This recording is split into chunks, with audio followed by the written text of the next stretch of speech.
Welcome to Prabavas kitchen. Friends, இன்றைக்கி பச்சரிசி மாவு வச்சு கொலா புட்டு செய்ய போகிறோம். இதுக்கு ஒரு கப் அளவு பச்சரிசி மாவை ஒரு பாத்திரத்தில் எடுத்துக்கிறேன். இது வீட்டில் அரைச்ச பச்சரிசி மாவு. நீங்கள் கடையில் வாங்கின மாவில் கூட செய்யலாம். வறுக்காத மாவு தான். இதில் தேவையான உப்பு சேர்த்துட்டு தண்ணியை கொஞ்சம் கொஞ்சமாக விட்டு மாவை நல்லா பெசரி விட்டுக்கலாம்.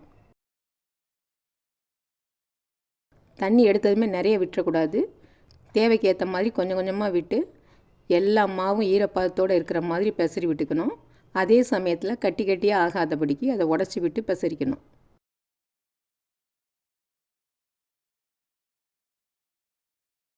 அடுத்து வெல்லம் சேர்த்த இனிப்பு புட்டு வேணும்னா வெல்லத்தை கொஞ்சம் உடச்சி தண்ணி ஊற்றி கரைச்சிட்டு அந்த வெள்ளை தண்ணியை கொஞ்சம் கொஞ்சமாக விட்டு மாவை பெசரி விட்டுக்கலாம். அது இனிப்பு புட்டு வெந்ததும் நம்ம அப்படியே டைரெக்டாகவே சாப்பிடலாம், உடச்சி விடாமையே. நமக்கு இனிப்பு வேணும்னா இந்த புட்டு வெந்ததுக்கப்புறம் உடச்சி விட்டு சர்க்கரை, தேங்காய் பூ, நெய் சேர்த்து சாப்பிடலாம். இல்லை கடலைக்கறி மாதிரி ஏதாவது குருமா வச்சு சாப்பிட்றதுனாலும் சாப்பிட்டுக்கலாம்.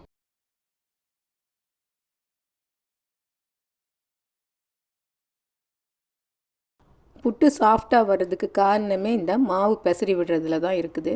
சரியான பதத்தில் தண்ணி இருந்து கட்டி இல்லாமல் இருந்தால் நல்ல சாஃப்டாக இருக்கும் புட்டு.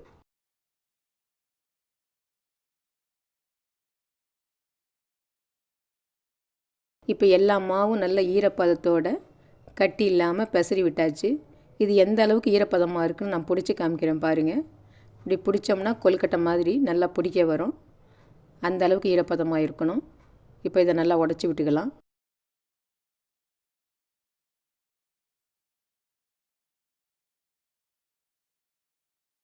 நல்ல பூ மாதிரி இருக்குது. இப்போ புட்டு மாவு ரெடி பண்ணிட்டோம்.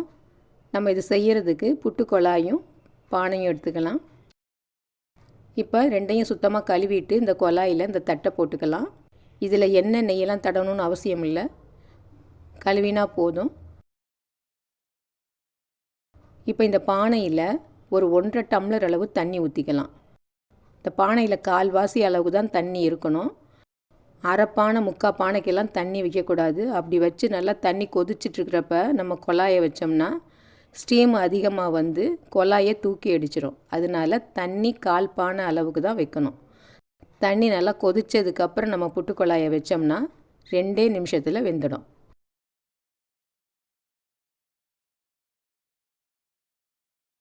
இப்போது துருவின தேங்காய் பூ எடுத்து இதில் ஒரு 2 ஸ்பூன் ஃபஸ்ட்டு குழாயில் போட்டுக்கலாம். தேங்காய் பூ சேர்க்கணுன்னு கட்டாயம் இல்லை. தேங்காய் பூ வேண்டானா மாவு அப்படியே போட்டுக்கலாம்.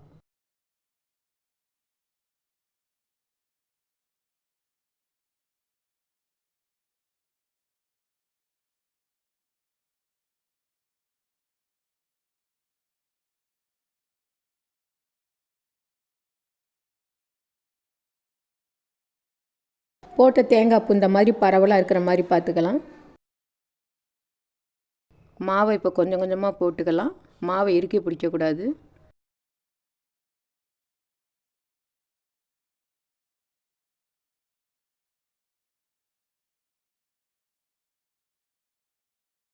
போட்டதுக்கப்புறம் இந்த மாதிரி கொஞ்சம் குலுக்கி விட்டுக்கலாம். மாவு கீழே இறங்கிக்கும். இப்போ எல்லா மாவும் போட்டுட்டோம். நாம் எடுத்த 1 கப் அளவு மாவு ஒரு குழாய்க்கு தான் சரியாக இருக்குது. இந்த புட்டு வந்து வெந்ததுக்கப்புறம் இது வந்து 2-3 பேர் சாப்பிடலாம். கடையில் வாங்குகிற புட்டு வந்து சின்னதாக இருக்கும், அகலம் நீளமெல்லாம் கம்மியாக இருக்கும். இது புட்டுக்குழா வந்து அகலமாகவும் நீளமாகவும் இருக்கிறதுனால இதை 2-3 பேர் சாப்பிடலாம். இப்போ இதை நல்லா குலுக்கி விட்டுட்டு இந்த மாதிரி ஒரு மூடியை போட்டு மூடிக்கலாம். இதில் பாருங்கள் 2 ஹோல் இருக்குது.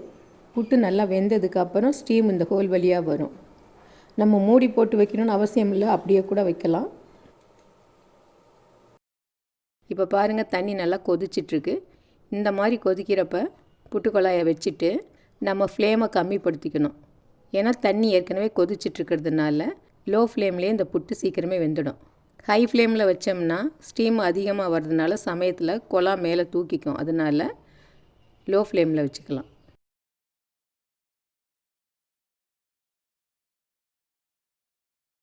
இப்போ பாருங்கள் 2 நிமிஷத்தில் நல்லா ஆவி வர ஆரம்பிச்சிடுச்சு. இப்போ இதை எடுத்துடலாம். ஸ்டவ் ஆஃப் பண்ணிவிட்டு எடுத்துடலாம். இப்போ இதை இந்த மாதிரி ஒரு தட்டில் கவுத்துட்டு கரண்டி காம்பால் மெல்ல தள்ளி விடலாம்.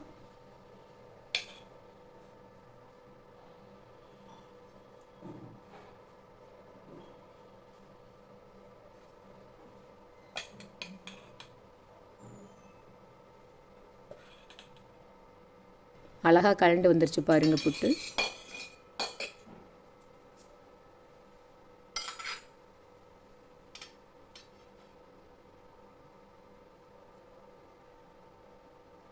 குழாயில் பாருங்கள் கொஞ்சம் கூட ஒட்டலை. நம்ம நெய்யோ எண்ணெயோ எதுவும் தடவவே இல்லை.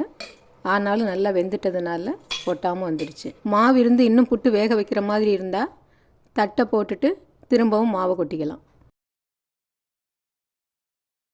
இப்போ இதை 2 பீஸாவோ 3 பீஸாவோ கட் பண்ணிக்கலாம். நான் 3 பீஸாக கட் பண்ணுறேன்.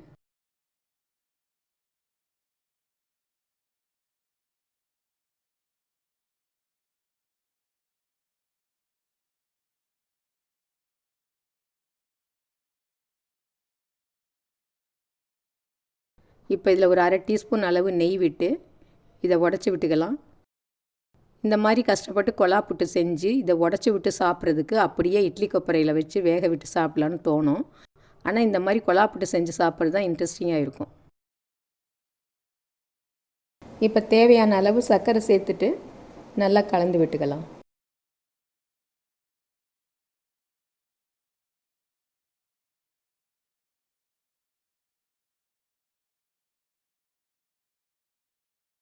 இப்போ பூ மாதிரி அரிசி மாவு புட்டு ரெடி ஆகிடுச்சு. இப்போ இதில் தேங்காய் பூ தூவிக்கலாம்.